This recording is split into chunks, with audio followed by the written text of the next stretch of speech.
So we're gonna work on the jab moving backwards, okay?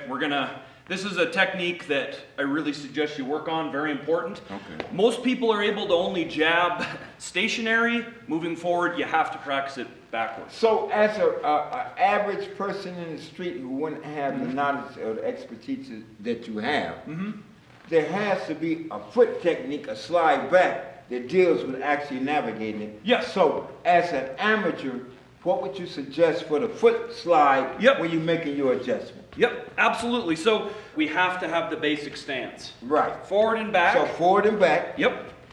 And we're just moving. You just have to coordinate your body together. When I'm backing up, okay? So this is your opponent moving forward and you're just jabbing him to keep him at bay, okay? See? Exactly. Good. So how am I going to get power behind this? Because we have different types of jab. We just have the snap, okay? Remember, everything protected. But if I make my shoulders a little more square, so if I'm going to bring turn power it from your waist. Yep, turning it, and then I can make more power. So just okay, one so of them, if you slow come motion. at me, I'm here backing up. See that? Right. So that's how we're going to get power from our jab. So I'm just moving my center back. I'm not here. I can be here, but this is more of a snappy jab, okay? Right. I'm here.